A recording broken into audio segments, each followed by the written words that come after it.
ठीक है गाइस, तो आज का लेक्चर स्टार्ट करते हैं। इस लेक्चर का जो मेन पर्पस है वो है एक ऐप को बिल्ड करना। तो देखो, बेसिकली लर्निंग हमारी कैसे होने वाली है। जो हमारी लर्निंग है ना, जो हम एंड्रॉइड सीख रहे हैं, तो ये चीज़ देखो। लर्निंग के लिए दो मेथड्स फॉलो किए जाएंगे। सबसे पहले एक्टिविटी को बिल्ड किया जाएगा। बिल्ड करने के लिए हम कुछ कंसेप्ट्स को बहुत वीकली समझेंगे। मतलब कि ये नहीं एक्सपेक्ट करता कि आपको सब कुछ समझ आ जाएगा, सब कुछ बिल्ड हो जाएगा, ये चीज़ श्योर है। देखो, बिल्डिंग वाली एक्टिविटी का मेन पर्पस क्या होगा? मेन पर्पस ये होगा कि हमारे हाथ में कुछ ना कुछ एक्टिविटी का रिजल्ट हो। कोई ना कोई एक्टिविटी रिजल्ट जनरेट करना है, एक मोमेंटम जनरेट करना है बेसिकली। ठीक है? होगा क्या? जब हम बिल्ड कर रहे होंगे, बिल्ड करते वक़्त आपको कुछ चीज़ें मैं ऐसे बोलूँगा कि फेथ रख लो, या फिर ढंग से एक्सप्लेन नहीं करूँगा जितना से एक्सप्लेन करना चाहिए। तो आपके पास क्या होगी? इन्फॉर्मेशन होगी, बट वो पोरस होगी। मतलब कि उसमें कुछ ना कुछ गैप्स रह जाएँगे। तो information not up to the mark, पूरी-पूरी इन्फॉर्मेशन नहीं है एम करी जाएगी। बिल्ड करने के बाद हम एक ऐसी पोज़ीशन पर होंगे, जब हमारे पास एक रिज़ल्ट होगा। उस रिज़ल्ट के लिए हम उसको फिर समझेंगे। तो ये होगा एक्सप्लेनेशन।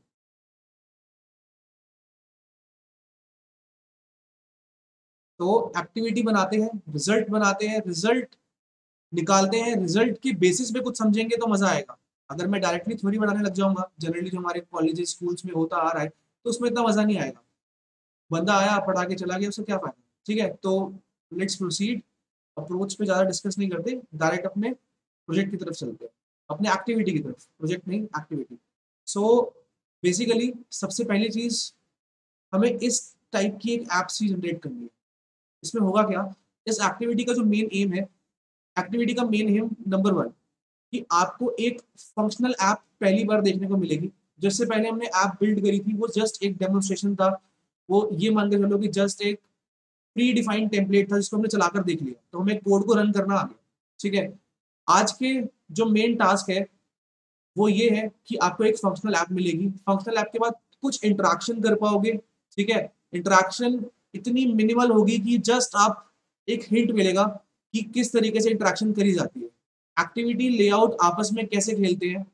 एक बहुत इंपॉर्टेंट चीज़ डिस्कस होगी आज, दैट इज़ आर फाइल की इंट्रोडक्शन। एक एक फाइल होती है, एक मैजिकल फाइल होती है। ठीक है? तो जैसे-जैसे आगे प्रोसीड करेंगे, प्रोसीड करते-करते अपनी लर्निंग करते हैं, ठीक है? तो स्टेप नंबर 1, सबसे पहले तो अपने बेसिक ऐप को क्रिएट कर दो। तो ठीक है यार, मूव करते हैं अपने एंड्रॉइड स्टूडियो की तरफ।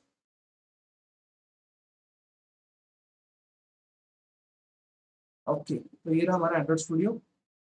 एक नया प्रोजेक्ट क्रिएट करते हैं, ठीक है? प्रोजेक्ट क्रिएट करने के लिए वही हमने जो हमने स्टेप्स पहले फॉलो किए थे, उन्हीं को ही दोबारा फॉलो करते हैं। एक एम्प्टी एक्टिविटी क्रिएट करते हैं। एम्प्टी एक्टिविटी अपने साथ कुछ टेम्पलेट्स लेके आएगा। अब लोगों के माइंड में आ रहा होगा, सर उसमें तो कुछ कोड पहले से लिखा होता है, उस कोड का क्या करेंगे? सो जस्ट देखते हैं। देखो, थोड़ा-सा पेशेंस। लेट्स सपोज़ ऐप का नाम मैंने दे दिया मार्केट ऐप। एक ऐप है जो एक्टिविटी है, बेसिकली पूरा-पूरा प्रोजेक्ट नहीं है। एक मार्केट में जो होता है उसकी बेसिक सी इंटरप्रिटेशन, बहुत छोटी सी इंटरप्रिटेशन, ठीक है? मार्केट ऐप बना दिया, जावा लैंग्वेज सेलेक्ट कर ली, मिनिमम एसडीके 7.0 सेट कर दिया। ठीक है, फाइनली आगे मूव करते हैं। सो अब यहाँ पर वो समय आता है कि हम कुछ नहीं कर सकते, एंड्रॉइड स्टूडियो अपना टाइम लेगा, तो उसे करने दो। ठीक है? तो let it take its sweet time. ठीक है? तो कुछ फाइल्स वो अपने आप क्रिएट करता है। जैसे कि हमें मेन एक्टिविटी एक्टिविटी का जो हमारा मेन लॉजिक है, हमें मेन एक्टिविटी में लिखना होता है। एक्सएमएल के अंदर हमें लेआउट बनाना होता है। ठीक है? तो हमने एक ऐप को क्रिएट करना है, तो इस तरीके से आप एक ऐप क्रिएट कर सकते हो। 3 चीज़ें चाहिए, नाम चाहिए, मिनिमम एसडीके सेट करनी है, बस, और क्रिएट पे क्लिक करना है। तीसरा टास्क ये हो गया। उसके बाद एंड्रॉइड स्टूडियो को अपना काम करने दो। अब हमारे पास एक फिनिश प्रोडक्ट खड़ा है। जब हम इस ऐप को रन करेंगे, इस ऐप जो ये वाली ऐप होती है, बेसिक ऐप होती है, वो सिर्फ इतना काम करती है, एक हेलो वर्ल्ड प्रिंट करके दे देगी। ठीक है? तो हमारा अभी एमुलेटर भी स्टार्ट हो रहा है। बहुत बढ़िया यार, 0 एरर्स।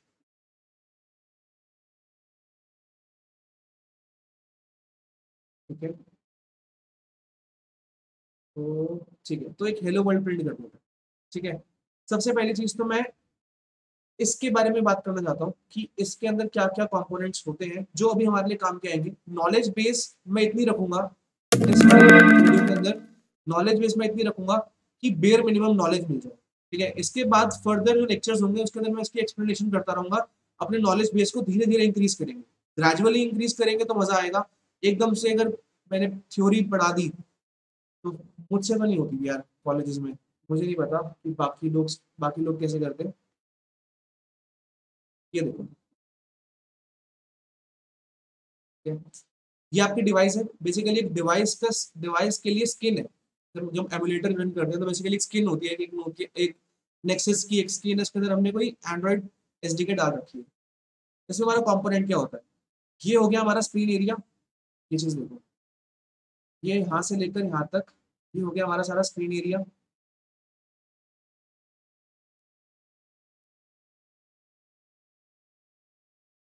ठीक है, और साथ ही साथ ये जो आपको टॉप पे दिख रहा है ना, ये पर्पल कलर की चीज, ये है आपका एक्शन बार। ये आपका एक्शन बार, ये बेसिकली काफी एसडी के वर्जन के बाद इंट्रोड्यूस किया गया था। ये बहुत, अगर तुम बहुत पहले का अगर कोई फोन चला रहे हो तो उसमें तुम्हें शायद ये नहीं मिलेगा। तो एक्शन सपोर्ट दिया गया। ठीक है, हमें इस पूरी पूरी स्क्रीन का यूटिलाइजेशन कर सकते हैं।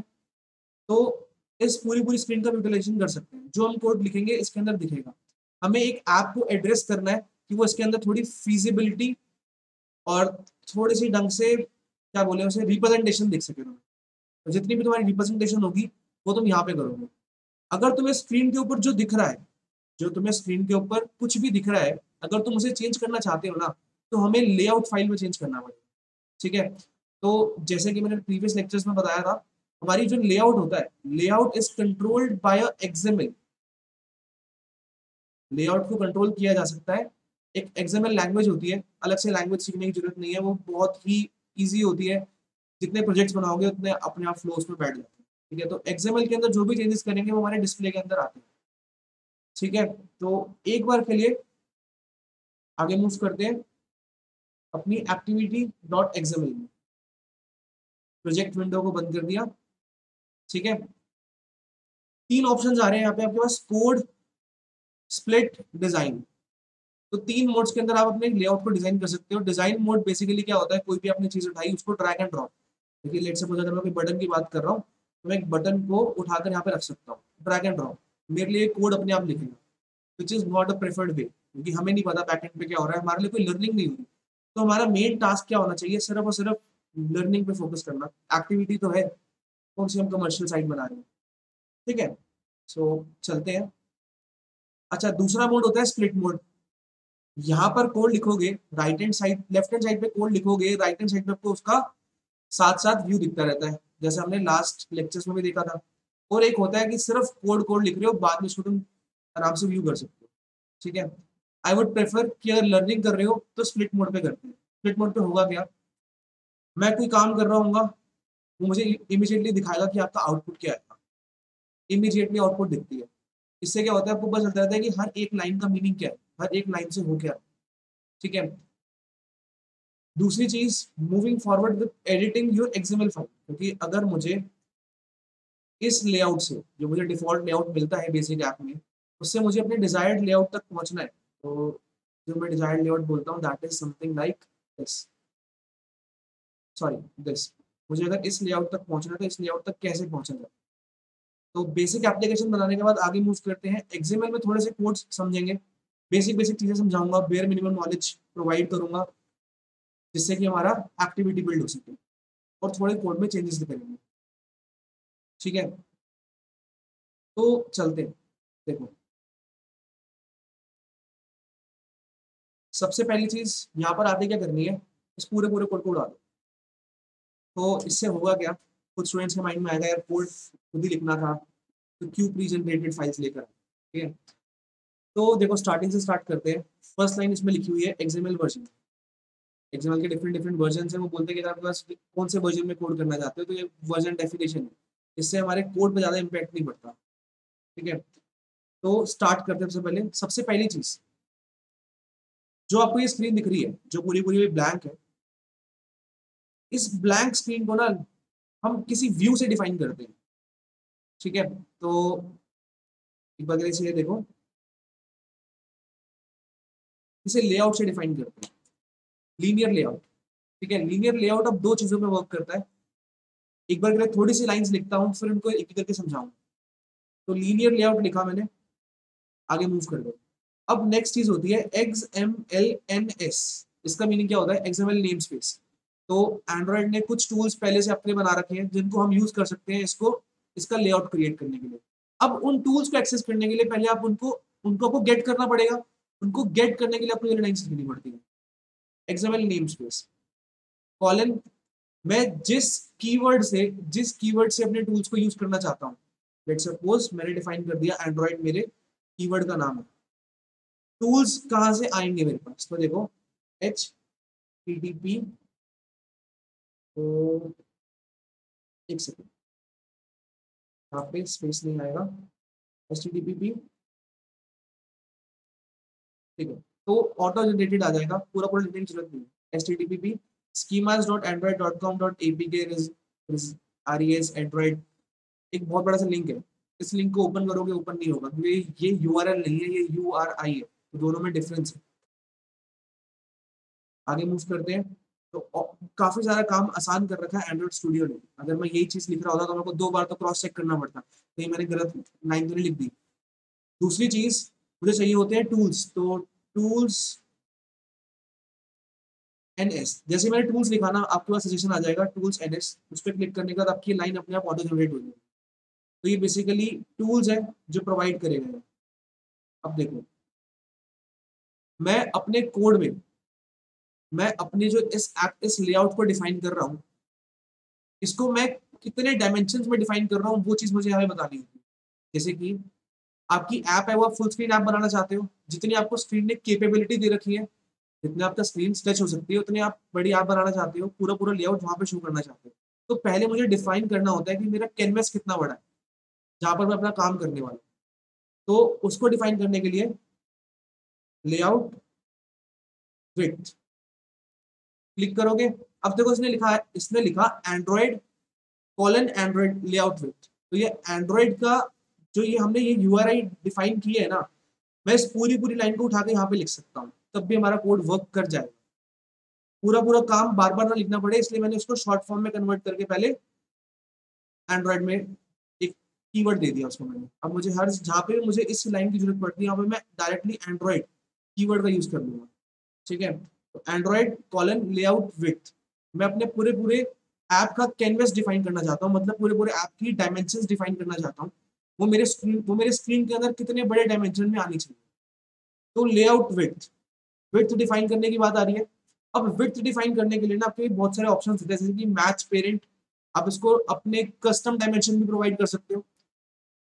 अभी मेजरली मैं बताता हूँ मैच पेरेंट का मतलब क्या होता है। मैच पेरेंट का मतलब जितना आपकी स्क्रीन साइज आपको अलाउ करती है उतना स्ट्रेच कर जाओ, जितना आपकी स्क्रीन साइज अलाउ करती है उतना स्ट्रेच कर जाओ। तो मैच पेरेंट पे क्लिक किया। अब देखो, पहले मैंने मैच पेरेंट डिफाइन नहीं कर रखा था, और अब ध्यान दो व्यू अपने व्यू पर ध्यान दो। जैसे मैं इसको हटाता हूँ, एक लास्ट में छोटा सा डॉट बना रहा है ब्लू कलर का, कुछ नहीं हो रहा, पूरी पूरी स्क्रीन खाली है। जैसे ही मैं मैच पेरेंट पे क्लिक करता हूँ, आपको ये पूरी पूरी लाइन दिख जाएगी। इसका मतलब कि आपने एज अ विड्थ पूरी पूरी स्क्रीन का साइज, जितनी आपकी स्क्रीन अलाउ करती थी, आपने पूरा पूरा सिलेक्ट कर लिया मैच पेरेंट। जैसे जैसे आगे बढ़ते रहेंगे, इन मैच पेरेंट की नेम्स को मैं प्रॉपर टेक्निकल टर्म्स में लेके आता रहूंगा। So you need not worry कि यार भैया ने अभी तो ऐसे ही काम चलाओ सा बता दिया, नहीं, पूरा ढंग से करेंगे। लर्निंग करेंगे तो ढंग से करेंगे। जस्ट एक शॉर्ट फॉल है कि अभी फर्स्ट टाइम कर रहे हैं, तो इसलिए पूरा नहीं बता पा, ठीक है। लेआउट हाइट, सेम चीज, जितनी मुझे स्क्रीन अलाउ करती है मैं उतना बड़ा कैनवस चाहता हूँ, जितना मुझे मेरी स्क्रीन अलाउ करती है उतना बड़ा कैनवस चाहता हूँ। तो मैंने मैच पेरेंट कर दिया। तो एक स्क्वायर बॉक्स बना दिया, इसका मतलब यू हैव अलाउड इतने इतने एरिया में आपका काम होगा। आपका जो ये लेआउट है, लीनियर लेआउट, आपने इतने एरिया में डिफाइन कर दिया, ठीक है। अब नेक्स्ट चीज आती है लीनियर लेआउट के अंदर ओरिएंटेशन। अब मैं ओरिएंटेशन का काम करने से पहले ना आपको कुछ चीजें दिखाना चाहता, एक दो चीज समझाना चाहता हूँ। जो लीनियर लेआउट है वो पता क्या बोलती है, इसको लीनियर लेआउट दो ओरिएंटेशन में वर्क करती है, दो ओरिएंटेशन में वर्क करती है। लेट सपोज कि ये है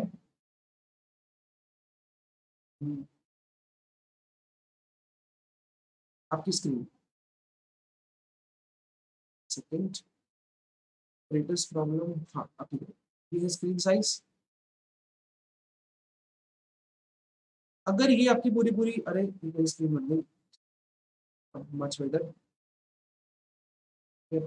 मान लो कि ये स्क्रीन है, ठीक है। तो लीनियर लेआउट दो ओरिएंटेशन में वर्क करता है। पहला ओरिएंटेशन लीनियर है, देखो सिंपल सी बात है, आपकी लाइन या तो हॉरिजॉन्टल होगी या वर्टिकल होगी, इस सेंस में इसको समझ लो, या तो हॉरिजॉन्टल या वर्टिकल। तो लीनियर लेआउट किस तरीके दो ओरिएंटेशन में वर्क करता है, हॉरिजॉन्टल, एक बार दोनों की मीनिंग समझाता हूँ, और एक होता है वर्टिकल। तो एक बार के लिए इसी कॉपी क्रिएट कर दूँ आपकी।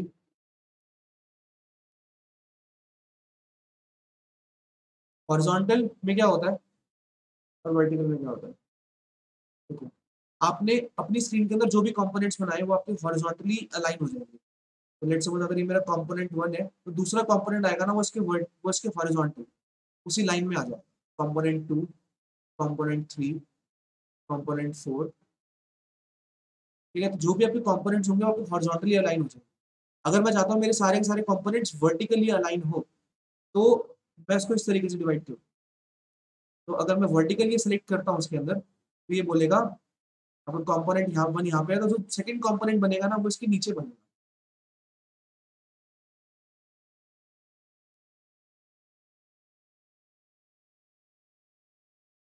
थ्री, फोर, ठीक है। तो बेसिकली वो चीज़ है कि अगर आप इस डायरेक्शन में बना रहे हो तो ये आपका क्या हो गया हॉरिजॉन्टल, एंड अगर इस डायरेक्शन में अगर आप लीनियर व्यू चाहते हो तो आपका हो गया वर्टिकल। तो depending upon our usages we can select it, ठीक है। तो चलते हैं एक बार ओरिएंटेशन की तरफ। मैंने सेलेक्ट कर लिया वर्टिकल। मैंने वर्टिकल क्यों सेलेक्ट किया, जैसे ही मैं आउटपुट चाहता हूँ उस हिसाब से मेरा काम होता है। जैसे कि देखो इसके अंदर मैं थोड़ा सा आपकी ऑब्जर्वेशन चाहता हूँ। इसके अंदर ना एक्चुअली में चार व्यूज है, देखो ये एक व्यू है आपका, एक कंपोनेंट मान लो, दिस इज अनदर कंपोनेंट, ये आपका जनाब अलग कंपोनेंट है, और ये आखिरी में एक अलग कंपोनेंट। तो आपके ऐप के अंदर ना जो कंपोनेंट्स हैं वो वर्टिकल ऑर्डर में अलाइन है। तो अभी मैं इस आउटपुट के हिसाब से वर्क कर रहा हूँ, बट मैंने आपको हॉरिजॉन्टल वाली चीज बता दी है कि इन केस इस वाली एक्टिविटी के बाद आपका मन करे कुछ और बनाने का जिसके अंदर आपको हॉरिजॉन्टली मूव करना है, तो सिंपली मुझे क्या चेंज करना होगा, एंड्रॉइड ओरिएंटेशन वर्टिकल से हॉरिजॉन्टल में कन्वर्ट कर देना उसे, ठीक है। उसके बाद जो हमारी नेक्स्ट चीज होती है, देखो अगर मैं चाहूँ तो अपनी पूरी पूरे कैनवस पे अगर मान के चलो मुझे ब्लैक कलर चाहिए तो बहुत इजी होता है। तो बैकग्राउंड एग्जांपल दे रहा हूँ, हमारा ये टास्क नहीं है बट एक करके देखते हैं। जैसे ब्लैक करूंगा मेरी पूरी पूरी कैनवस, जितना मैंने कैनवस सिलेक्ट कर रखा है उतना मेरा ब्लैक हो गया। अगर मैं कैनवस को कम सेलेक्ट करूँ,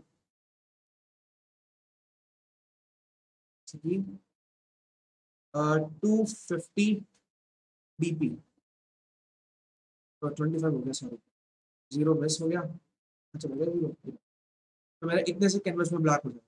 तो इट ऑल डिपेंड्स कि आपने कैनवस कितना सेलेक्ट किया है, आप कितने एरिया में अपना लीनियर लेआउट चाहते हो। तो अभी के लिए हमारे टास्क के लिए मैंने इसको मैच पेरेंट सेलेक्ट किया, ठीक है। और इस ब्लैक कलर को भी हटा देते हैं, समझा दिया है। यूज करना चाहो यूज कर लेना, बट अगर यूज अभी मेरे किसी काम का नहीं है तो मैंने इसको हटा दिया, ठीक है। अब मैंने वर्टिकल मैच पेरेंट बना दिया, वर्टिकली इसको सेट कर दिया। वर्टिकल सेट करने के बाद एक चीज होती है, इसमें बात होती है कंटेक्स्ट की। आपकी जो लेआउट है किस कंटेक्स्ट में वर्क कर रही है, इस तरीके से मान लो टूल्स, मैंने इसलिए इम्पोर्ट टूल्स को इसलिए सेट किया था। तो मेन एक्टिविटी, ये जो मेन एक्टिविटी है बेसिकली आपके जो जावा फाइल है, जो आपकी मेन एक्टिविटी है, मेन लॉजिक वाली फाइल है, ये उसका नाम है। तो उसके अंदर डॉट जावा लिखना नहीं पड़ता, पर जो डॉट हम पीछे लगाते हैं ना वो मान के वो आगे आ जाता है, ये इसकी नोटेशन है। जो भी आप अपना लॉजिक, जो भी जिस भी एक्टिविटी फाइल के साथ ये कंटेक्स्टेड है, तो ये डॉट अपनी फाइल का नाम, मेन डॉट एक्टिविटी, अभी मेरे एक्टिविटी का नाम मेन डॉट एक्टिविटी, ठीक है। तो ले दे के आई थिंक अभी के लिए मुझे सिर्फ इतने की नीड है, जैसे जैसे मुझे आगे नीड पड़ेगी इसके अंदर एडिशंस करते रहेंगे। अब देखो मैंने लीनियर लेआउट लिखा, लीनियर लेआउट के अंदर मैंने देखो क्लोज नहीं किया, जो भी हमारे एक्सएमएल के अंदर एक्सएमएल के अंदर टैग्स होते हैं ना, एक्सएमएल में आपको जनरली दो तरीके के टैग्स मिलेंगे। एक्सएमएल का जितना भी कोड है आपके दो टैग्स में वर्क करता है, या तो आप कुछ ओपन करोगे, कोई भी टैग का नाम है, लेट्स सपोज ये मेरा टैग नेम है, और उसको आपको बाद में क्लोज करना पड़ता है। तो जो भी मैं इसके अंदर लिखूंगा वो सारे के सारे वो इंप्लीमेंट कर देगा इस टैग के अंदर, ठीक है। दूसरा होता है, या तो कुछ इस टाइप का कोड भी आपको कभी कभी देखने को मिलेगा कि देखो ये तो हो गया मेरा ओपनिंग टैग, ये हो गया क्लोजिंग, ठीक है। एक दूसरा होता है जिसमें ओपन और क्लोज को ना मर्ज कर देते हैं, तो वो इस तरीके से होता है, आपने कोई टैग बनाया और वहीं पर आपने इसको क्लोज कर दिया, तो इस वाले केस में क्या हुआ, आपने ओपनिंग और क्लोजिंग को साथ साथ मर्ज कर दिया। तो इसमें इसमें ओपनिंग एंड क्लोजिंग साथ साथ ही होगी।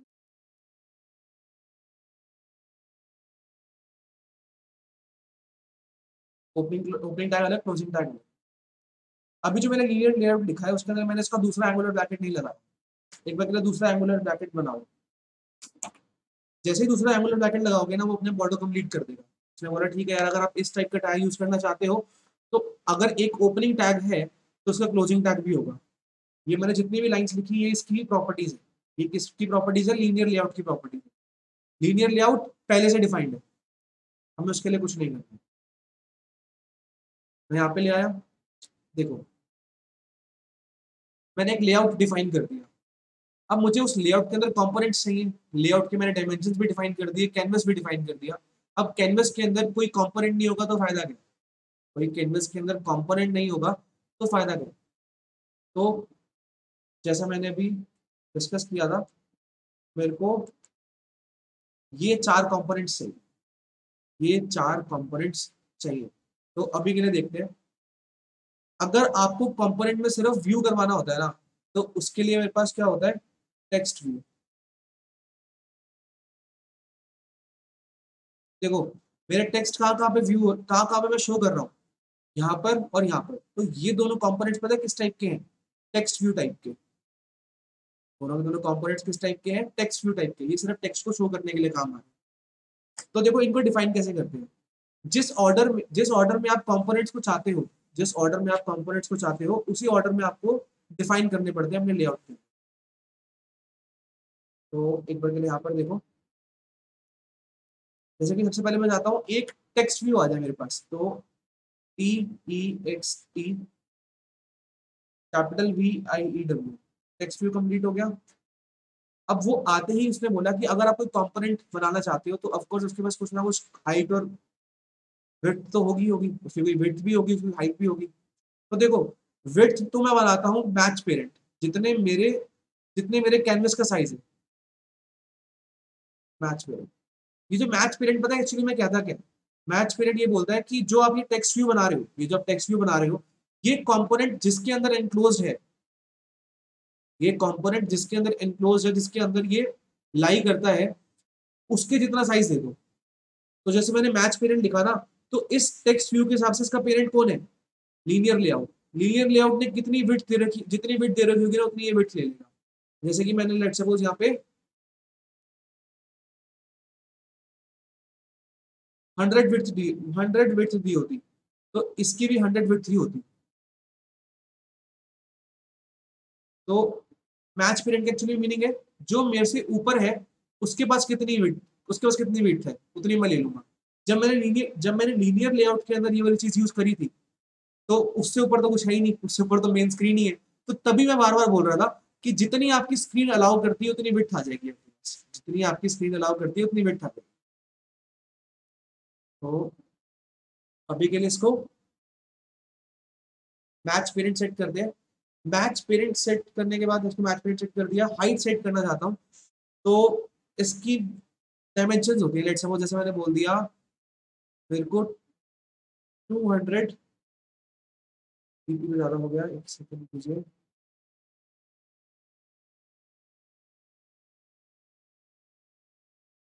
50 dp।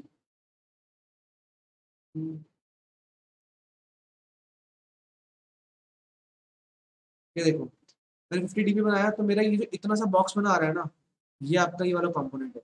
फिर मैं इसका साइज बढ़ाऊंगा तो ये ऑटोमेटिकली इंक्रीज करेगा। तो 110 है तो बहुत छोटा है, 100 है तो थोड़ा बड़ा हो जाएगा।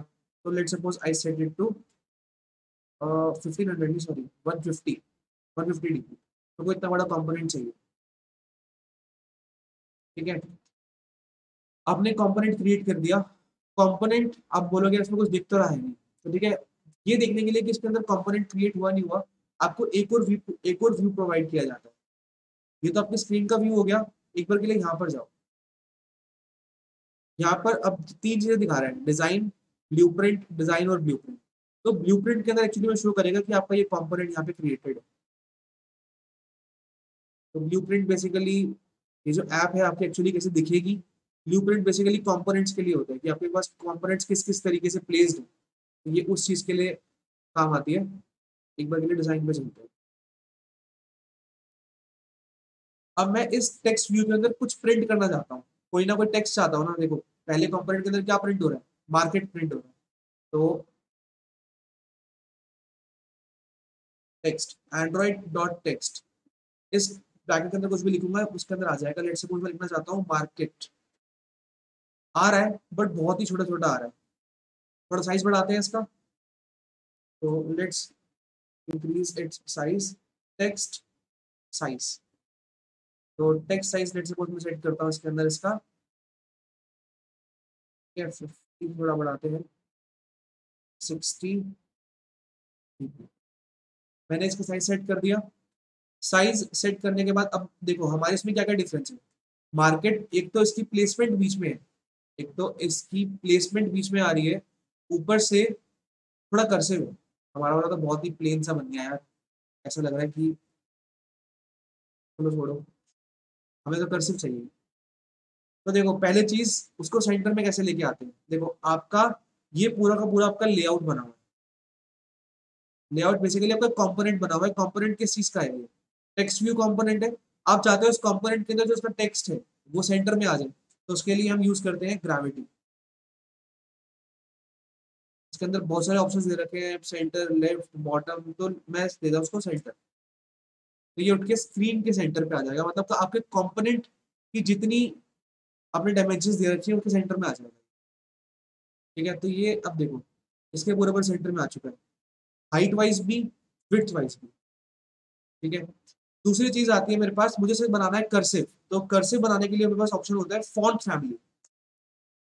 तो इसके अंदर बहुत सारे फॉन्ट्स हैं। जैसे अगर मैं कोई भी फॉन्ट सेलेक्ट करता हूँ तो ये उस फॉन्ट में कन्वर्ट हो जाएगा। ठीक है, आई थिंक ये वाला तो वही वाला नॉर्मल फॉन्ट आ गया। तो फॉन्ट चेंज हो गया। तो अब मेरे को चाहिए क्या, कर्सिव चाहिए ना। कर्सिव कूल है, सिंपल चीज है, अपने आप होगी। ठीक है। अब देखो टेक्स्ट व्यू का मैंने कंपोनेंट क्रिएट किया, इस कंपोनेंट को मुझे यहीं पे खत्म करना है। मैंने इसको इस तरीके से बंद कर दिया। मैंने जैसे बताया था कि आपके कंपोनेंट दो तरीके के टैग्स होते हैं, ओपनिंग क्लोजिंग, एक होते हैं इस तरीके के टैग्स। तो ये जो टेक्स्ट व्यू है एक तरह से टैग है, बट ये कंपोनेंट बिल्ड करने में हेल्प करता है। ये कैसे बिल्ड कर रहा है ये हमें नहीं सोचना, हमें सिर्फ इसका यूज करना सोचना है। हमें एक्चुअली में चाहिए क्या, एंड्रॉइड स्टूडियो में यूज कैसे होता है, ये चीजें पहले से ही डिफाइंड है। You can we cannot change it, we do not need to change it of course. ठीक है। टेक्स्ट व्यू मैंने एक मार्केट का लोगो लोगो टाइप से बना दिया। ठीक है। दूसरी चीज इसके अंदर पहले लेकर आते हैं। देखो ये एक इमेज है, ये एक इमेज है, और मैं इस इमेज पे क्लिक कर सकता हूँ। ठीक है। तो अब सेकंड चीज आती है कि अपने एंड्रॉइड के प्रोजेक्ट में, एंड्रॉइड की एक्टिविटी में मैं इमेज कैसे लेकर आऊँ। तो इंसर्शन ऑफ इमेज, इमेज को इंसर्ट कैसे करूँ। ठीक है। तो एक बार के लिए देखो मैंने तो अपने लिए पहले से ही एक इमेज ढूंढ के रखी हुई है। ठीक है। पर इस इमेज को ढूंढना मुश्किल नहीं है, बता देता हूँ कहाँ से मिलती है। तुम्हें अगर चेंज करनी हो तो चेंज कर सकते हो। तो लेट्स गो टू क्रोम। ठीक है, तो मैंने यहाँ बोल देता हूँ, लेट्स सपोज मेरे को एक ब्लू, मैंने तो ये सर्च किया था ब्लू एरो, एक सर्कल के अंदर मेरे को ब्लू एरो से चाहिए था, तो फिर सर्कल है उसके अंदर एक एरो है, तो बहुत कोई भी इमेज को तुम पकड़ सकते हो यार, डाउनलोड कर लो। या तो इसका मुझे अपोजिट चाहिए था, इसके अंदर भी दिख जाएगा तुम्हें, इसका कोई भाईबंद दिख जाएगा, इसका यूज कर सकते हो। ठीक है, बहुत सारे हैं यार, कोई भी यूज कर लो, इसका यूज कर लो अगर तुम्हें ये वाला पसंद नहीं आ रहा तो it is up to you, image कोई भी डाउनलोड कर सकते हो। मैंने अपने लिए अभी अपने प्रोजेक्ट को बनाने के लिए पहले से डाउनलोड करके रखी हुई, ठीक है, तो मैं तो उसी का यूज करूंगा। दूसरी चीज होती है आपके ना, एंड्रॉयड जो प्रोजेक्ट है, जो एंड्रॉयड प्रोजेक्ट है ना, वो एक बहुत ही क्लोज्ड टाइटली नेट इन्वायरमेंट है, एक इन्वायरमेंट है। जो भी काम करोगे ना, आपको पहले इन्वायरमेंट को बताना पड़ता है। जैसे कि मान लो मुझे एक इमेज को अपलोड करना है, तो ना एंड्रॉइड स्टूडियो ने पहले से डिफाइन कर रखा है कि आपको अगर इमेज को यूज करना है तो आपको कहाँ पे रखना पड़ेगा इमेज को। तो देखो कैसे करना है। मैं जाता हूँ सबसे पहले अपनी इमेज के पास, जस्ट कॉपी इट, इमेज को कॉपी कर लिया। कॉपी करने के बाद मूव करता हूँ अपने एंड्रॉइड स्टूडियो पे। एंड्रॉइड स्टूडियो में देखो प्रोजेक्ट्स पे क्लिक किया, प्रोजेक्ट्स के अंदर सॉरी रिसोर्सेज, रिसोर्सेज के अंदर देखो अब हम पहली बार यूज करने जा रहे हैं इमेज का, तो जितनी भी हमारी इमेजेस होती है ना वो डिफाइन करी जाती है, उनको रखा कहाँ पे जाता है, ड्रॉएबल के अंदर। राइट क्लिक करो, यहाँ पर आप इसको पेस्ट कर सकते हो, ऑप्शन आएगा यहीं पे से, ओके क्लिक करिए। अब ये पूछेगा कि आपका जो एक्चुअल नाम है क्या वही नाम रखना चाहते हो या फिर नाम चेंज करना चाहते हो। तो लेट सपोज मैं अपने नाम चेंज कर देता हूँ कि ये है मेरा बटन, नाम में मैंने बटन रख दिया। ठीक है, तो बटन डॉट पीएनजी के नाम से यहाँ पे आ जाए। ये चीज तो हो गई कि अभी मैंने सिर्फ क्या किया, अपने इन्वायरमेंट के अंदर इंट्रोड्यूस किया है कि मेरे इन्वायरमेंट के अंदर एक इमेज है, इसका नाम क्या है, बटन। अब मैंने अभी तक मैंने उसको यूज नहीं किया। यूज करने के लिए ना मुझे अपने कंपोनेंट्स ही डिफाइन करने पड़ते हैं, जैसे कि टेक्स्ट व्यू एक कंपोनेंट है, आपके पास एक कंपोनेंट और आता है, वो कंपोनेंट क्या होता है, इमेज व्यू। आपको किसी इमेज को व्यू करवाना है, इंग्लिश का सिंपल सा मीनिंग ही है इमेज व्यू। अब वो इमेज का साइज पूछ रहा है, वो क्या पूछ रहा है, इमेज का साइज। तो देखो अब मैं इंट्रोड्यूस करता हूँ यहाँ पे रैप कंटेंट को। अब मैं यहाँ पे इंट्रोड्यूस करता हूँ रैप कंटेंट को। मैंने मैच पेरेंट तो बता दिया था, मैच पेरेंट क्या करेगा, जितने आपके पेरेंट मतलब कि जैसे कि वो क्या रहा है अभी,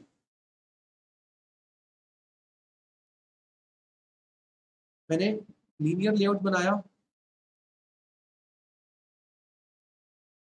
लीनियर लेआउट के अंदर मैंने किसको डिफाइन किया,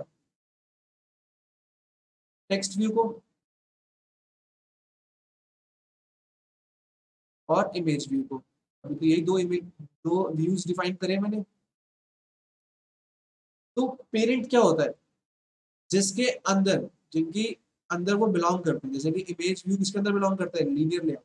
तो जितना लीनियर लेआउट अलाउ करेगा उतना इमेज व्यू अगर यूज करना चाहता है तो मैच पेरेंट का यूज करेंगे। सिंपल सी बात है, जितना मुझे लीनियर लेआउट, जितना जितने मेरे पेरेंट्स मुझे अलाउ करेंगे उतना ही मैं काम कर सकता हूँ। तो बिल्कुल आज्ञाकारी बंदे की तरह इमेज व्यू भी बोलता है कि अगर आपने मैच पेरेंट सेलेक्ट किया है तो जितना, जितनी कैपेबिलिटी मेरे पेरेंट के पास है, मेरे पेरेंट व्यू के पास है या मेरे पेरेंट कंपोनेंट के पास है, मैं सिर्फ उतने को ही एक्सेस कर सकता हूँ, उससे आगे नहीं बढ़ सकता। उसी के अल्टरनेटिव पे आता है रैप कंटेंट।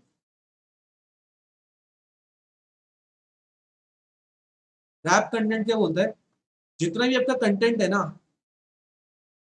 या फिर जितना भी कंटेंट है या फिर जितना भी आपका, उसके अंदर मैं कुछ भी डलवाता हूँ, जैसे कि कंटेंट है, इनपुट है, या फिर इनपुट बोल रहे हैं, फिर डेटा है, जितना भी मेरा डेटा है उसके अकॉर्डिंगली जितना भी डेटा है उसको साइज असाइन कर देगा अकॉर्डिंगली।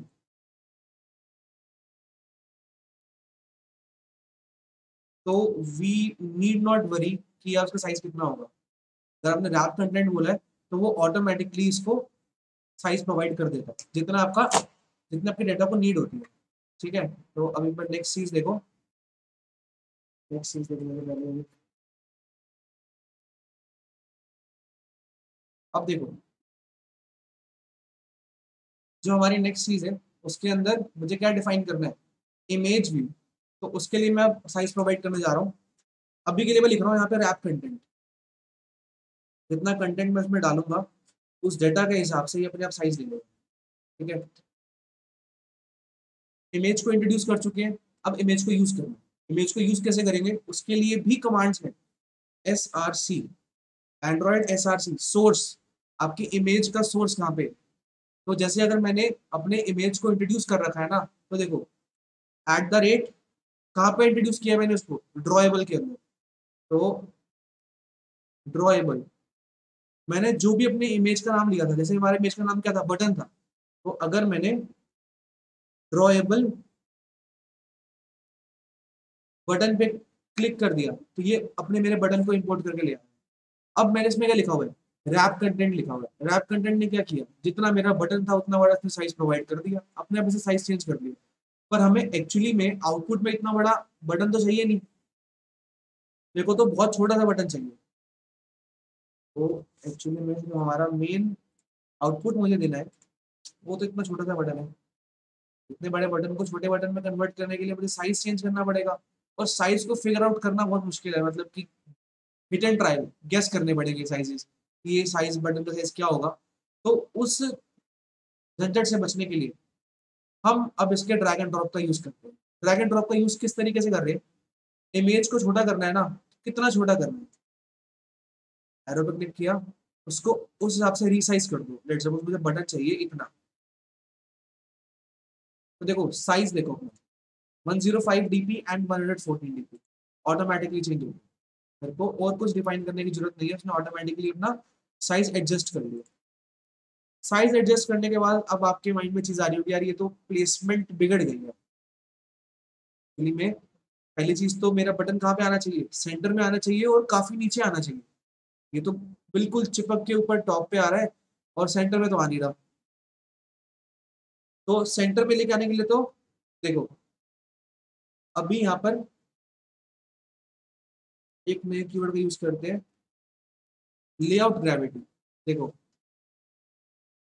अगर मुझे लेआउट के अंदर के कंटेंट को अलाइन करना है तो मैं ग्रेविटी का यूज करता हूँ।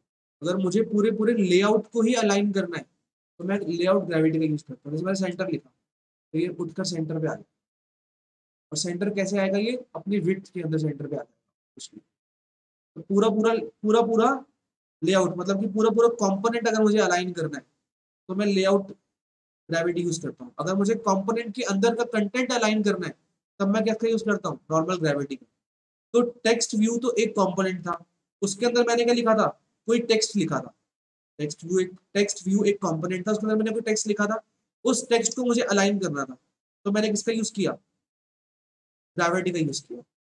उसके बाद देखो लेआउट ग्रेविटी मैंने सेंटर में सेट कर दी। यहाँ पर मैं अपने काम खत्म करना चाहता हूँ, अभी के लिए यहाँ पे रुको। मैं ये चीज मानता हूँ कि मैंने पूरा काम नहीं किया। व्यू बटन कहाँ पे आना चाहिए था, बिल्कुल नीचे आना चाहिए था। व्यू बटन कहाँ पे आना चाहिए था, बिल्कुल नीचे आना चाहिए था, मैंने उसको सेट नहीं किया। तो नीड नॉट वरी, वो अपने आप नीचे आ जाएगा। At the end of the project हम ये इंश्योर करेंगे कि जो जैसा हमारा आउटपुट है वैसे ही हमारे कंपोनेंट्स मूव।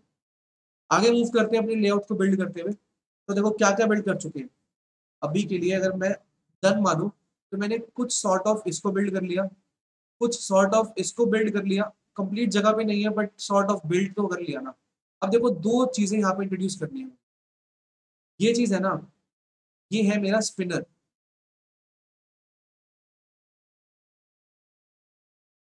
अब स्पिनर क्या होता है, जैसे कि आपने बहुत सारी एप्स देखी होंगी, एप्स के अंदर क्या होता है, अगर मान लो मैंने यहाँ पे कोई भी एक बटन बनाया, कोई भी एक बटन बनाया, एक ड्रॉप डाउन लिस्ट, स्पिनर को किस तरीके से समझ लो, एक ड्रॉप डाउन लिस्ट।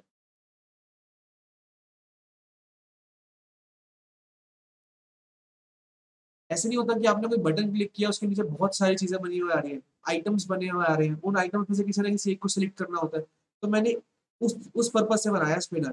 तो ड्रॉप डाउन लिस्ट एक बटन टाइप सी चीज है, जैसे ही आप इसे क्लिक करते हो उसके नीचे फिर इसके जैसे आपने उसको क्लिक किया तो क्लिक करने के बाद पहले तो ये रेस्टिंग स्टेट पे होता है। जैसे ही मैंने इसको क्लिक किया तो इसके नीचे के ना अपने आप ऑप्शंस बन के आ जाते हैं, क्योंकि मैंने इसके नीचे डिफाइन कर रखा होता है। तो वैसे तो ये नॉर्मल स्टेट पे रहेगा, पर क्लिक करने के बाद ये इस स्टेट में कन्वर्ट हो जाता है। तो ये ऑन क्लिक, ये डिफरेंट डिफरेंट आइटम्स है, ये आइटम 1, ये आइटम 2, ये आइटम 3। तो मैंने इसको सिलेक्ट किया तो मेरे पास लिस्ट बनी हुई आ गई, इनमें से मुझे कुछ भी सिलेक्ट करना है। ठीक है, तो इसको एक बार इंट्रोड्यूस करते हैं। अभी के लिए सिर्फ बना रहे हैं, इनको प्रॉपरली इंप्लीमेंट करें। देखो स्पिनर, मैंने वो स्पिनर बनाया। स्पिनर का साइज कितना रखता हूँ मैं, विड्थ को तो मैं रखता हूँ मैच पेरेंट, जितनी मेरी पेरेंट मुझे अलाउ करता है उतनी मैंने विड्थ रखनी है। हाइट मैंने लेट सपोज रख ली इसके अंदर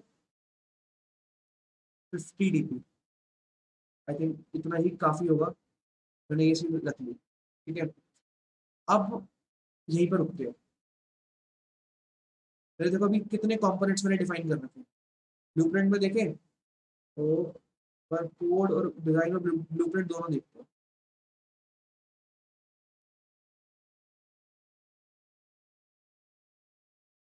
ये देखो, मार्केट, डायनेमिक, इमेज में, ये मेरा ब्लूप्रिंट दिख रहा है। अभी मेरे तीनों के तीनों कंपोनेंट्स चिपके चिपके आ रहे हैं, एक साथ आ रहे हैं। अब देखो मुझे कंपोनेंट्स के बीच में कुछ ना कुछ स्पेस छोड़नी है। डिफरेंट डिफरेंट कंपोनेंट्स हैं, मैं चाहता हूँ कि उनके बीच में ना कुछ ऑटोमेटिक स्पेसिंग आ जाए।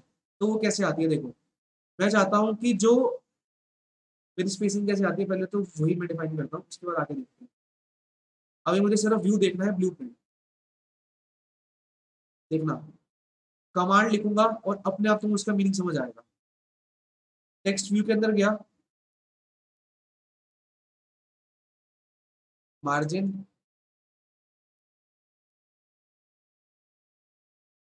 अपने कंपोनेंट के आसपास उसने इक्वल स्पेसिंग दे दी। कितनी, 10 dp के हिसाब से। अगर मैं इसके अंदर करता हूँ 16 dp, तो उसने उतनी स्पेसिंग दे दी। तो जैसे जैसे मैं स्पेसिंग बढ़ाता रहूंगा, लेट्स सपोज मैंने अगर 30 दे दी तो फिर 30 दे दी, तो ये बिल्कुल सेंटर पे आ। ठीक है, तो मानकर चलो कि अभी मैं इसको देता हूँ स्पेसिंग 20, तो मेरा कंपोनेंट थोड़ा अलग हुआ, बिल्कुल साथ साथ लग लग के नहीं आ रहे।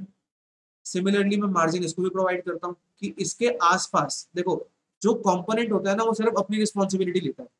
अगर मैं मार्जिन लगा रहा हूँ अपने कंपोनेंट की, तो वो अपने चारों ओर इक्वल इक्वल स्पेसिंग लेके आ जाएगा, जितनी आप स्पेसिंग प्रोवाइड करोगे। तो लेट सपोज अगर मैंने मार्जिन लिखा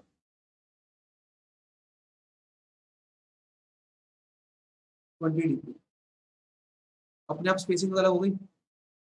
देखो यहाँ पर तुम्हें ज्यादा स्पेस दिख रही है, होता क्यों दिख रही है, क्योंकि मार्केट की वजह से भी 20 dp हो रखा है, इसकी वजह से भी मार्जिन हो रखा है, एक मार्जिन बन गया। ठीक है, तो मार्जिन तो मैं यहाँ पर भी डिफाइन कर देता हूँ। मार्जिन में लेट सपोज 20 dp की डिफाइन कर। अगर आपको किसी किसी भी व्यू का स्पेसिफिक मार्जिन चाहिए, जैसे कि मुझे लेट सपोज टॉप से मार्जिन ज्यादा चाहिए, तो ऑप्शंस को एक्सप्लोर करो, बहुत मजा आएगा।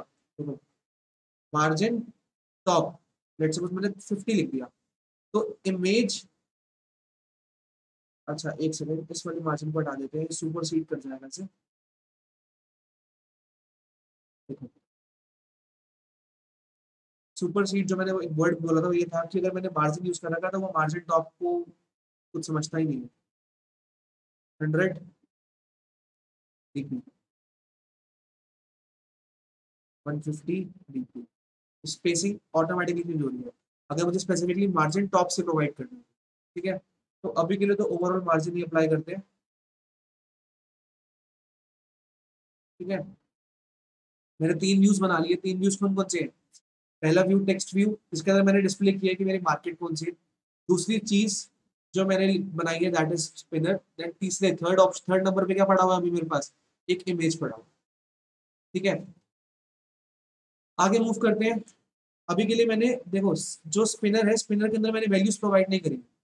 मेरे जैसे मैंने अपने टेक्स्ट को अपने डेटा प्रोवाइड किया था ना, जैसे कि मैंने टेक्स्ट व्यू के अंदर मार्केट को लिखा था, तो कैसे लिखा था मैंने, नॉर्मली टेक्स्ट टेक्स्ट के अंदर मार्केट लिख दिया था, हमें मार्केट आ गया। तो वैसे ही यहाँ पर नहीं होता, स्पिनर में ना वैल्यूज असाइन करना कुछ अलग तरीके से होता है। तो पहले ना अपना पूरा पूरा ब्लूप्रिंट कंप्लीट कर लेते हैं, देन आगे मूव मूव करेंगे। तो ब्लूप्रिंट कंप्लीट करने के लिए मेरे पास सिर्फ और सिर्फ एक चीज रहेगी, दैट इज दिस। ये जो बीच में टेक्स्ट व्यू है ना, ये पता है सिर्फ मैंने किस लिए बनाया है? जो भी आप इसके अंदर आइटम सेलेक्ट करोगे, जैसे मैंने इसके अंदर बहुत सारे ऑप्शंस दे रखे हैं, फ्रूट्स दे सकते हैं, वेजिटेबल दे सकते हैं, रेडी टू कुक दे सकते हो, वो आपकी मर्जी है। आप कुछ भी दे सकते हो ऑप्शंस। आपने कोई भी ऑप्शन दिया, उसके कॉरेस्पॉन्डिंगली आपके आप क्या क्या प्रिंट करना चाहते हो। जैसे कि फ्रूट्स में मेरे पास ये 4 कैटेगरीज है। तो थोड़ा डायनामिक बिहेवियर प्रोवाइड करने की कोशिश करिए कि आप कुछ भी सेलेक्ट करते हो, उसके कॉरेस्पॉन्डिंगली कैसे मेरी वैल्यूज चेंज होती है। तो यहाँ पर देखो, ये मेरा एक टेक्स्ट व्यू है, और ये टेक्स्ट व्यू पता है क्या होता है? सिर्फ एक बॉक्स, इसके अंदर वैल्यूज मैं डायनामिकली डालता हूँ। मतलब इनिशियली मैं इसके अंदर कोई वैल्यू डाल के नहीं रखता। इनिशियली मैं इसके अंदर कोई वैल्यू डाल के नहीं रखता। अपने आप जो मैंने यहाँ पे सिलेक्ट किया होता है ना, उसके कॉरेस्पॉन्डिंगली मेरी यहाँ पे वैल्यू आती रहती है। तो एक बार के लिए देखो, स्पिनर के बाद मैं एक और टेक्स्ट व्यू लिखना चाहता हूँ। तो टेक्स्ट व्यू, एक मैं मैच पेरेंट नाम का, उसकी पेरेंट जितना मैच करता हूँ उसे मैं, पर मैं उसकी हाइट प्रोवाइड करता हूँ 200 DP। तो 300।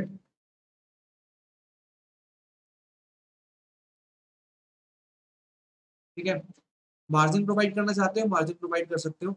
जो आप ये मार्जिन प्रोवाइड करते हो ना, ये आपके डायमेंशंस में से ही वैल्यू जाती है। जैसे आप, ऐसा नहीं होगा कि आपने जो डायमेंशंस बनाए अपने कंपोनेंट के, उसकी एक्स्ट्रा वैल्यू लेगा वो, नहीं। तो लेट्स सपोज अगर मैंने मार्जिन बनाया, तो थोड़ा सा नीचे से देखो, इमेज बाहर निकल जाएगी, मुझे वो नहीं करना। थोड़ा सा इसको रिड्यूस करते हैं, एंड देन मार्जिन देते हैं इसको हम 20 DP। देखो मैंने यहाँ पर मेरे व्यूज किस तरीके से डिफाइन हुए। सबसे पहले मार्केट, देन मैंने स्पिनर बनाया, देन एक और टेक्स्ट व्यू, देन एक इमेज व्यू। अब देखो, एक बार के लिए इसको डिजाइन व्यू में देखो, ऑटोमेटिकली बटन नीचे आ नहीं गया, ऑटोमेटिकली बटन नीचे आ गया। अब ले देखिए हमें करना क्या है, मुझे अपने स्पिनर के अंदर वैल्यूज प्रोवाइड करनी है। जो मैंने आइटम्स बनाए हैं, आइटम्स की वैल्यू कहाँ से उठ के आएगी? अब सुनो, ये चीज करने के लिए ना, उससे पहले मैं इंट्रोड्यूस करता हूँ एक कंसेप्ट। अभी हमने क्या क्या कर लिया, बेसिक ऐप बनाई, एक्सएमएल को थोड़ा सा अंडरस्टैंड किया और कोड को चेंज करा, ज्यादा चेंज करा है पर समझाया कम है, विच इज अल्टीमेटली फाइन। अभी के लिए जितनी नॉलेज प्रोवाइड कर रहा हूँ उसी के साथ काम चलाओ, आगे जाके हम नॉलेज को इंक्रीज करेंगे। कंसेप्ट अब आता है हमारे पास, localisation of string. Localisation of string, एक तो मैं कहानी सुनाना चाहता हूँ। जैसे कि मान लो तुमने एक ऐप बनाई, ठीक है, एक मैं बोलता हूँ कि कंट्री इंडिया,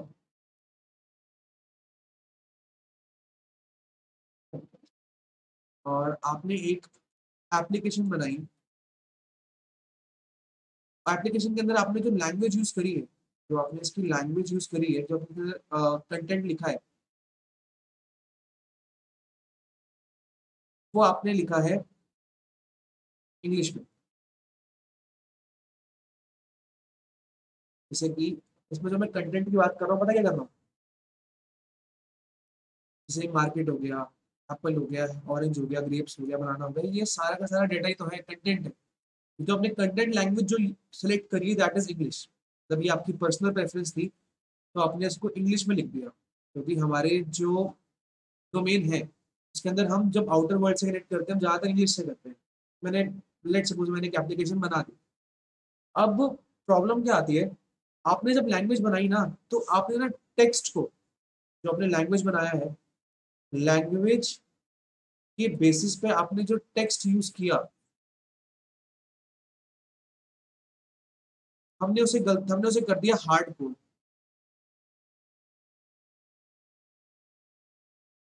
लैंग्वेज सेलेक्ट करी, लैंग्वेज के अंदर कुछ ना कुछ टेक्स्ट लिखा होगा तभी तो लैंग्वेज सेलेक्ट करी है, और मैंने उसे कर दिया हार्ड कोड। अब ये हार्ड कोड क्या होता है, देखो मैंने मार्केट का नाम डायरेक्टली यहाँ पे लिख दिया, मार्केट का नाम मैंने डायरेक्टली यहाँ पर लिख दिया, तो ये हार्ड कोड हो गया। मतलब कि जब भी ये वाली मेरी ऐप रन करेगी, वो हमेशा क्या प्रिंट करेगा, मार्केट प्रिंट करेगा, और वो इंग्लिश लैंग्वेज में ही प्रिंट करेगा। We can not change it. अगर मेरे को कभी भी कुछ भी चेंज करना होगा, एक थोड़ी पॉसिबिलिटी लगाए, अगर मान लो हमने कोई ऐप बनाई और आपने सारा सारा डेटा, सारा का सारा डेटा आपने हार्ड कोड कर दिया, और हार्ड कोड करने के बाद अब प्रॉब्लम कहाँ जनरेट होती है, प्रॉब्लम ये जनरेट होती है कि आप उस ऐप को मार्केट में पब्लिश करना चाहते हो, अपनी ऐप को मार्केट में पब्लिश करना चाहते हो। जब भी आप कोई ऐप पब्लिश करते हो तो बेसिकली आप अपने मार्केट से, अपने लोकल डोमेन से उसको इंटरनेशनल डोमेन में लेके जा रहे हो।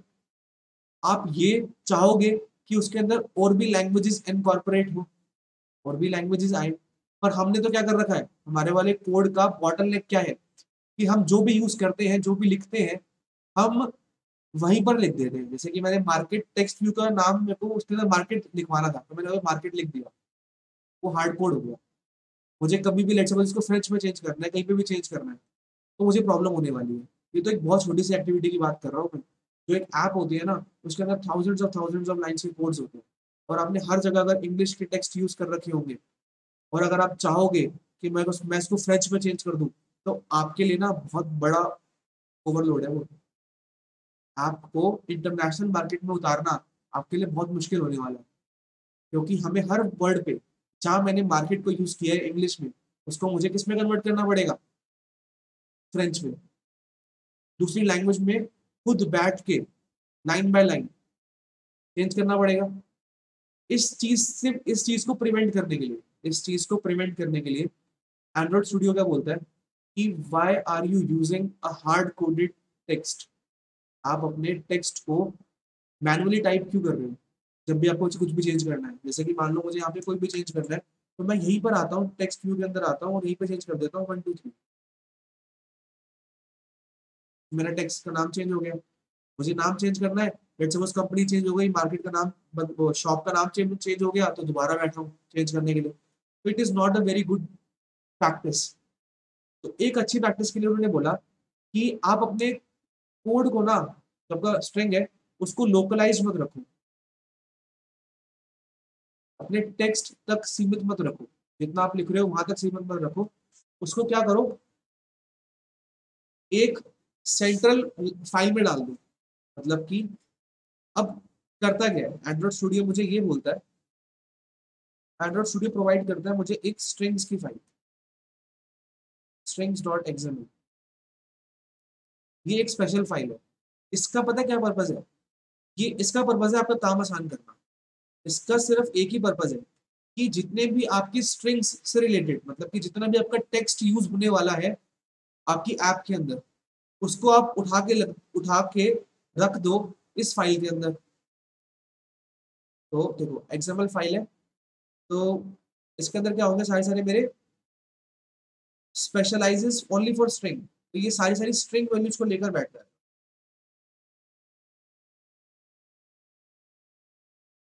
String values are defined. अब इससे काम पता क्या आसान होगा, जब अपना ऐप बनाते हो ना, आपने सारा का सारा काम अगर आपने लोकलाइज नहीं कर रखा, अगर आपने सारा सारा काम अगर आपने हार्ड कोडेड नहीं कर रखा, लोकलाइज्ड उसमें एक फाइल में डाल रखा है, तो एक फाइल में डालने से क्या फायदा होता है कि आप जब भी इसको इंटरनेशनल मार्केट में उतार रहे हो, तो आपने इसका नाम रख दो। जैसे कि मान के चलो कि एक आपने स्ट्रिंग फाइल बना ली सिर्फ और सिर्फ इंग्लिश लैंग्वेज के लिए, जहां जहां पे भी आपने टेक्स्ट यूज किया है वो सब कुछ आपने इसमें डिफाइन कर रखा है। सिमिलरली आपने एक और फाइल बना ली फ्रेंच के लिए, तो पूरे पूरे ऐप के अंदर सिर्फ पता क्या चेंज होगी, अगर आपने सिर्फ अपनी स्ट्रिंग डॉट एक्सएमएल वैल्यू वाली फाइल को अपडेट कर दिया, तो मैंने दो फाइल्स क्रिएट कर ली, एक इंग्लिश के लिए एक फ्रेंच के लिए। अगर मैं इंडियन मार्केट में हूँ, या फिर जो इंग्लिश सपोर्टेड, जहाँ पे इंग्लिश को ज़्यादा प्रेफरेंस मिलती है उस किसी कंट्री में हूँ, तो मैं इस वाली स्ट्रिंग डॉट एक्सएमएल वाली फाइल का यूज कर सकता हूँ। और अगर मुझे एकदम से स्विच करना है, अगर मुझे एकदम से स्विच करना है कि फ्रेंच में चेंज हो जाए सारी सारी लैंग्वेज, तो सिर्फ मुझे क्या चेंज करनी होगी, इस फाइल को स्वैप करना होगा। इस फाइल को मैं किससे चेंज कर दूंगा, अपनी फ्रेंच वाली फाइल से, जिसके अंदर मैंने फ्रेंच के कीवर्ड्स, फ्रेंच के स्ट्रिंग्स को डिफाइन कर रखा होगा। तो अपने हार्ड कोडेड टेक्स्ट को, हार्ड कोडेड टेक्स्ट को हम प्रेफर नहीं करते, इट इज नॉट प्रेफर्ड। हम इसको उठा के किसमें रख देते हैं, हम जितनी भी हमारी स्ट्रिंग वैल्यूज होती है, स्ट्रिंग वैल्यूज को उठा के हम डिफाइन कर देंगे इसके अंदर स्ट्रिंग डॉट एक्सएमएल की। अब देखो डिफाइन कैसे होती है, जैसे कि मैं टेक्स्ट व्यू, मैं अपने इसी व्यू का ही डेफिनेशन करता हूँ एक बार। सबसे पहले चलते हैं एक बार के लिए अपने प्रोजेक्ट में चलते हैं। जैसे रिसोर्सेज है ना, हम ड्रॉएबल पे गए थे, अब जाओ वैल्यूज पे। वैल्यूज के अंदर हम डिफाइन करना चाहते हैं स्ट्रिंग को, मैं यहाँ पे स्ट्रिंग को डिफाइन कर दिया। अब देखो, अभी ना हमारी ऑलरेडी एक स्ट्रिंग डिफाइंड है, ऐप नेम मार्केट ऐप। तो जहाँ पे भी अगर आपको ऐप का नाम चाहिए ना, तो आप इस ऐप नेम को यूज, इस कीवर्ड को यूज कर सकते हो, ऐप नेम। और आपकी जहाँ पे भी आप ऐप नेम को यूज करोगे, वहाँ पे मार्केट प्लेस अपने आप आ जाएगा। एक बार मैं यूज करके दिखाता हूँ, इतना मुश्किल नहीं है। लेट सपोज जैसे मैंने एक स्ट्रिंग बनाई, ठीक है, उस स्ट्रिंग की एक मैं वैल्यू डिफाइन करके दिखा रहा हूँ। एक स्ट्रिंग की वैल्यू कैसे डिफाइन करते हैं, नेम, ठीक है। तो मैं ये बोलता हूँ कि ये मेरा हेडिंग है, इसका मैंने नाम दे दिया हेडिंग, ठीक है। और जहां पर भी मैं हेडिंग को यूज करूंगा, उसको किससे रिप्लेस कर दो, मार्केट से। तो एक बार के लिए ये चीज देखो, अपनी फाइल में चलते हैं, एक्टिविटी मेन डॉट एक्सएमएल में मैंने यहाँ पे अपने कोड को हार्ड कोड कर रखा है। हार्ड कोडेड टेक्स्ट को हटाओ, जो मैंने अपनी स्ट्रिंग डिफाइन करी है उसको मैं यहाँ पे रखना चाहता हूँ। तो देखो, एट द रेट स्ट्रिंग, जैसे एट द रेट ड्रॉएबल था ना, तो एट द रेट से मैं अपने जो भी चीज डिफाइन करता हूँ अपने इन्वायरमेंट के अंदर, उसको मैं यूज कर पाऊंगा। स्ट्रिंग के अंदर लेट्स सपोज मैंने क्या डिफाइन किया था, एक हेडिंग नाम की वैल्यू को डिफाइन किया था। जो भी हेडिंग के नाम के मैंने डेफिनेशन के अंदर लिखा होगा, तो देखो डेफिनेशन कैसे करी थी, मैंने लिखा हेडिंग यहाँ पे, जो भी डिफाइन करना है मैंने इन दो स्ट्रिंग्स के बीच में लिख दिया मार्केट। अब हमको कहीं पर भी ये यूज करना है ना कि ये ऐप कौन सी मार्केट की है, कौन सी शॉप की है, तो मैं सिर्फ किसका यूज करूंगा, at the rate string slash heading. जहां पर भी मैं हेडिंग को लिखूंगा वहां पर ये वाली मेरी चीज यूज हो जाएगी। अगर मैं यहाँ पे लिख देता हूँ मार्केट ABC, तो मेरे को ऑटोमेटिकली टेंशन लेने की जरूरत नहीं है कि मेरे कोड में कैसे चेंज होगा। मेरे को सिर्फ यहाँ पे वैल्यूज चेंज करनी है, और यहाँ पे वैल्यूज चेंज करने से ऑटोमेटिकली वहां पे चेंज आ जाएगा, क्योंकि मैंने अभी इसको लिंक कर रखा है। लिंक कैसे कर रखा है, टेक्स्ट व्यू वाला कंपोनेंट पता है क्या बोलता है, अपने टेक्स्ट को अगर आपको चाहिए ना कुछ प्रिंट करने के लिए, तो कहां से लेकर आओ, स्ट्रिंग जहां पे आपने डिफाइन कर रखा है हेडिंग वैल्यू को, यहाँ पे स्ट्रिंग जहां पर आपने डिफाइन कर रखा है हेडिंग वैल्यू को। तो अभी के लिए तो इसको मार्केट का मार्केट ही रहने देते हैं।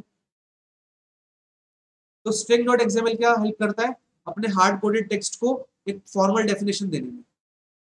जितनी भी स्ट्रिंग्स हैं उनको उठा के किस में रख दो, स्ट्रिंग डॉट एक्सएमएल में। कोई भी अगर आपको चेंजेस करने हैं तो आपको हर जगह लाइन बाय लाइन चेक नहीं करना पड़ेगा यार कहाँ चेंज करने पड़ेंगे कोड को, डायरेक्ट स्ट्रिंग डॉट एक्सएमएल में जाओ, वहां पर जाके वैल्यू को चेंज करो, ठीक है। दूसरी चीज, अब चलते हैं अपने मेन टास्क की तरफ। देखो, जो टेक्स्ट व्यू होता है,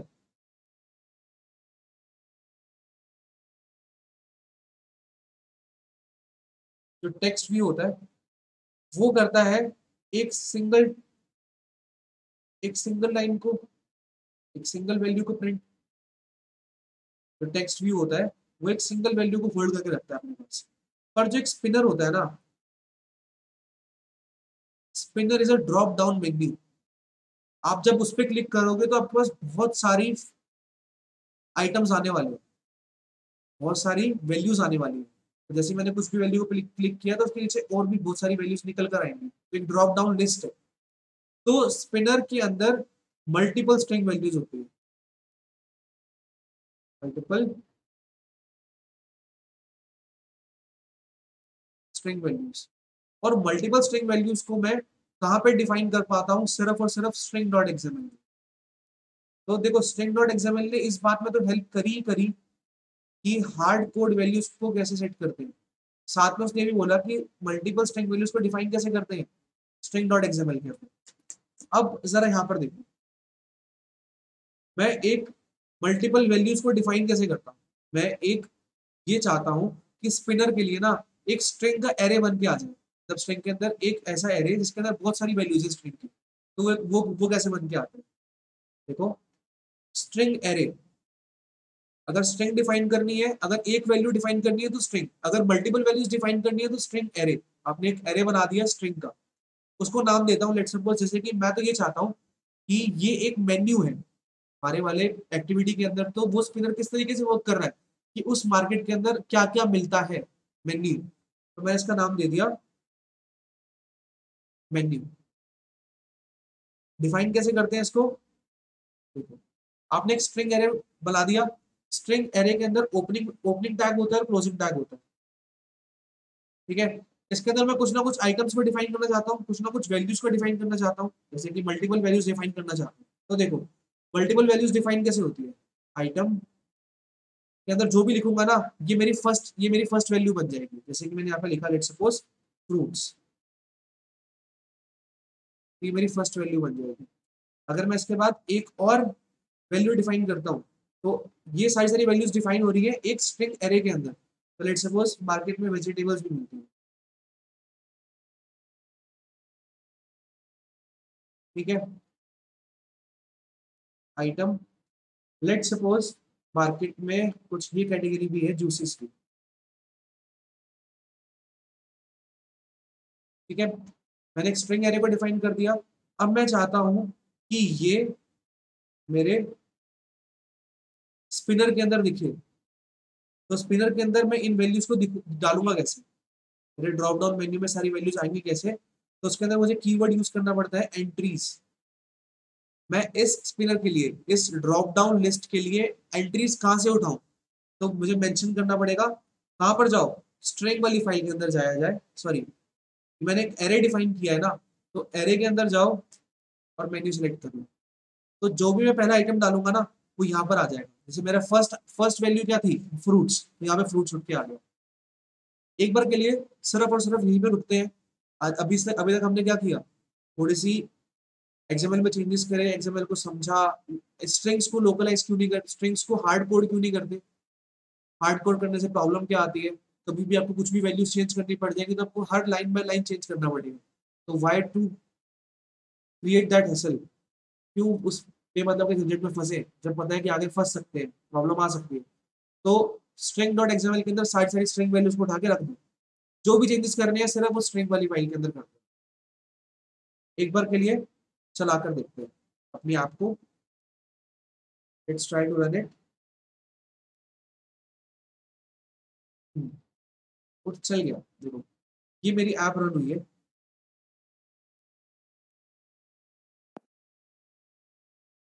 अभी ये ऐप रिस्पॉन्डिंग नहीं है, सिर्फ एक स्टैटिक ऐप है, मैंने कुछ क्रिएट किया है। ऊपर मार्केट का नाम लिखा आ रहा है, फ्रूट्स बने आ रहे हैं, ये वैल्यू यहाँ पे मेरा एक बटन टाइप से बना आ रहा है, बीच में एक व्यू है जिसके अंदर मैंने कुछ नहीं लिखा।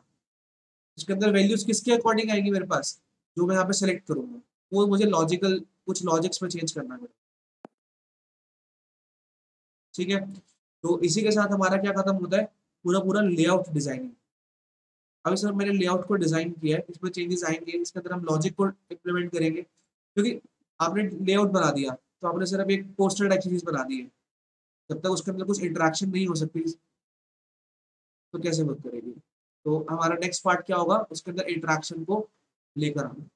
सो मिलते हैं हम नेक्स्ट वीडियो में, जिसके अंदर हम बात करेंगे कि कैसे हमारे पास इसके अंदर लॉजिक आएगा, कैसे हम इसको इंटरेक्टिव बनाएंगे। एक अभी डमी है ये, आपको लग रहा है कि जब मैं इसको अंदर फ्रूट्स को सिलेक्ट कर रहा हूँ तो चेंज हो रहे हैं, पर ये डमी है, इसके अंदर सेलेक्ट करने में कुछ ना कुछ चेंजेस भी आने चाहिए, ठीक है।